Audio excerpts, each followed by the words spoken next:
naman. Nagawa mo naman ako elementary nito eh.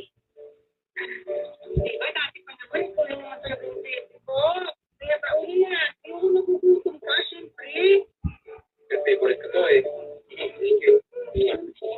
Namiss ko naman yung pinakapauna mo. Sige.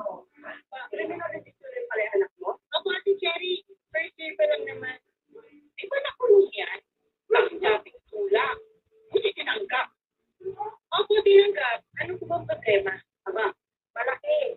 Eh, paano kung makapatayag? Tapos, siya yung magkalit ng droga sa mga pulis. Hindi yan gagawin ng anak ko. Ang karakter ng tao ay parang ano, kahit takbuhan mo, susunod lang susunod yun. Di ba, Maring Cherry? Sabi na kayo, ha? Ito naman yan. Kaya ka. Okay, mapapagod kayo na. Sabi ko, alay ba yan?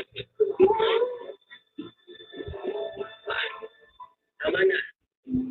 Tama rin naman yung sabi nila eh. Dati naman talaga ako tulak. Pero hindi ka nila kilala kung ano ka ngayon. At alam hindi nila alam kung paano ka nagsunig para magbago. Let's rock and roll! At yung papatunayan ko. Ayaw nila maniwala. Ayun nga. Dati mo kailangan ng permission nila para magbago buhay. Para sa akin na. Ang Diyos ang pata. Antay-antay naman tayo lahat eh. Narinig niyo yun? Iirit na kayo? Ayaw mo na yan. Di ba rin na? Walang araw, uli yung rin niya. Ano tama? Anak mo na gawin mo. Sige na, kanya na kita sa laban. Ito na natin. Ito kayo. Sa kanila ng kanyang graduate na mo ako.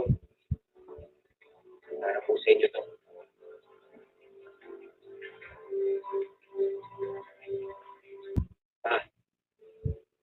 Graduate na mo ako. Para po sa inyo to.